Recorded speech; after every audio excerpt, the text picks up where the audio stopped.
Hi, it's Miss Kim from Midpoint Library. Thank you for joining me for First Chapter Friday, where I read the first chapter of a book, then you decide if you would like to keep reading. This week on First Chapter Friday, we will be reading The Girl Who Stole an Elephant by Nizrana Farook.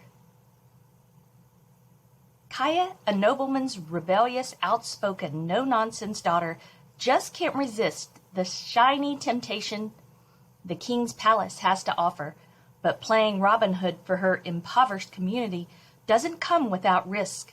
And when Kaia steals the queen's jewels from a bedside table, a messy getaway jeopardizes the life of a close friend. Chapter 1. Kaia looked at the bronze spear pointing at her neck. "Stop right there," said the guard. Kaia took a step back and held up her hands. The linen pouch under her blouse clinked. The chatter of the crowds floated up from the promenade below, where the king's annual feast was taking place. "What are you doing here, girl?" The guard waved the spear at her. From below them, the melody of the Viennas drifted up. The musical show was starting. Kaia shrugged, the pouch pressing against her chest. She rubbed her palms down her skirt and tried to keep her voice level. "I'm just looking around." Her voice brought two more guards to the top of the stone steps cut into the hill. This was how the royal palace was built. A network of buildings at the top of a mountain, every rock and ledge forming courtyards and pools for the royal household while they ruled from above. "You're not allowed here," the guards said to Kaia. "You should be down below, enjoying the food and the festivities." Not Kaia. She much preferred breaking into the queen's rooms and stealing her jewels. There was a particularly nice blue sapphire in her pouch at that moment. "Well," the man jabbed his spear toward her. "What have you got to say for yourself?" "I wanted to get a little closer look to the palace. See what it's like. It looks so pretty from down there." She pointed in the direction of her village and made her face go all wistful. The guard sighed. "Fine.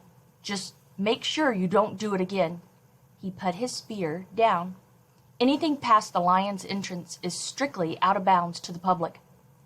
Kaia looked back and nodded meekly, as if noticing the giant lion statue for the first time, even though it could be seen from villages miles away. The stone stairway carved between the crouching lion's paws led into the complex of buildings that made up the inner palace. "Come on now." The guard gripped her arm, making her wince. He pulled her to the cobbled walkway sloping downward and toward the celebrations below. "I don't want to see you here again." The queen's jewels jangled in her pouch. There were sapphires, tourmalines, and star rubies set in heavy, shiny gold. How many jewels did one person need, anyway? And these were just the ones from the drawer in the rosewood table, by the bed. Pity she had to leave so quickly when she heard voices outside the door, and then to be seen when she was halfway down to the promenade was just bad luck. She shrugged herself free of the guard and set off, her arm stinging from where his fingers had pinched her. In spite of everything, Kaia found herself gasping at the view from up there. The kingdom of Serendib spread out around her as far as the eye could see. Thick green forest and strips of silver rivers, with the king's cities below and clusters of little villages beyond. But she wasn't ready to leave yet. Kaia paused near a tamarind tree and pretended to look at the monkeys on it. Dappled sunshine prickled her face as she looked at the guard out of the corner of her eye. He had stopped walking but was still watching her. She heard him swear loudly. "What are you doing now? Get out, girl, before I come and give you a thrashing." The sensible thing to do was to get out of there as fast as she could, but the queen's rooms were calling out to her. It was as if she could hear their whisper right there in the warm sun. The softness of the velvet rugs, the gauzy bed curtains, dancing in the breeze, and the promise of more riches within the ebony antique cabinets. Suddenly a commotion came from above her, near the queen's quarters. She heard shouting and the sound of people running. Kaia thought back quickly. Had she forgotten to close the drawer in her rush? She sneaked a quick look over her shoulder to see a figure running down the cobbled path behind her. It really was time to get out. Kaia carried on walking as casually as she could. Her heart hammered at sounds behind her. She was just passing under the stone lion when she heard a yell. "Hey, you!" Kaia sped up, her bare feet scorched by the cobbles. "Hey! I need to talk to you! Girl!" She had to get away fast, or everything would be over. Her feet slapped harder on the path, and her breath came out in puffs. There was a scuffle of hurrying feet behind her. Kaia hitched up her skirt and raced down the path. The sound of thundering feet chased her, heavy sandals pounding on the cobbles. She pulled up with a jolt when she saw a row of guards racing toward her from below. She turned and ran blindly sideways, springing up some steps in the Queen's prayer hall and threading through its granite columns. Spears clattered against the columns as the guards tramped after her. She got to the far side of the hall and plunged down into the foliage, thrashing through it and down the steps into the formal gardens. She found herself close to the promenade where the feast was taking place. The smell of frying meats meant the food tables were just around the corner. Kaia skidded to a halt in front of two boys stuffing rice cakes down their shirts. They looked up in alarm at her sudden arrival and took off in different directions. Leaping away from them, she pitched into a crowd of dancers and musicians. The revelers were oblivious to the unfolding drama, and cymbals clashed and bare-torsoed dancers jumped and twirled to the beat of drums. She ran through the band, clapping her hands over her ears to escape the shrill sounds of the swaying flutes. "Stop her!" came a shout. "Stop her!" The dancers paused one by one, and some of the music petered out. People gaped, looking behind Kaia toward the guards chasing her. "The girl! Stop the girl!" A man in the crowd lunged at Kaia, but she slipped out of his grasp and ran toward the gates of the royal complex. Coconut flower decorations tied along strings came crashing down as she ran through them, wrapping themselves around her like a trap. She tore them off and kept running. Elephants from the temple stood on the lawn ahead of her, draped in their mirror-studded regalia ready for the pageant later. In the middle stood the king's grand tusker himself, Anata.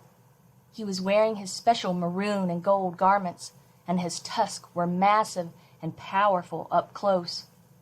Kaia ground to a stop on the grass and looked back. She was boxed in. She sprinted up and ducked under the mighty bulk of Anata, the world instantly going dark and dank.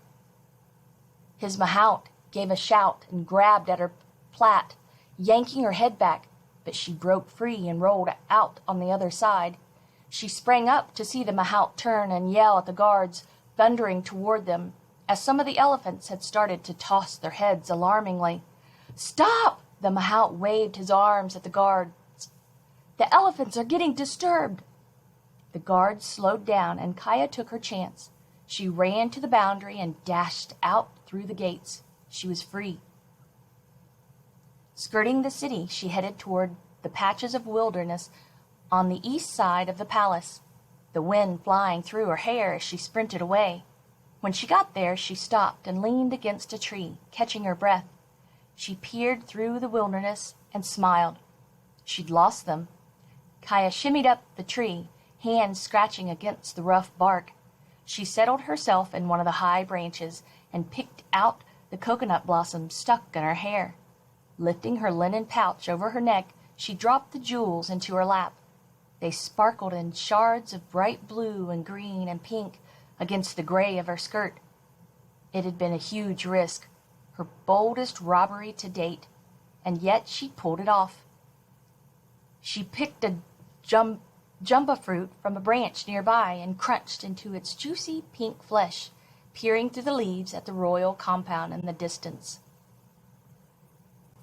It was pandemonium down there. The crowds were scattered and panicked, clusters of people moving in different directions.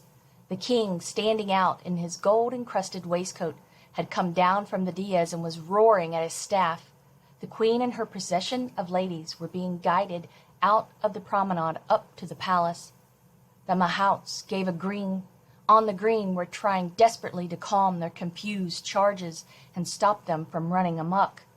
In the middle of it all, Anata lifted up his majestic head and trumpeted loudly into the blue, blue sky. That was the first chapter of The Girl Who Stole an Elephant. Thank you for joining me today. I hope you have a wonderful day, and until next time, keep reading. Goodbye.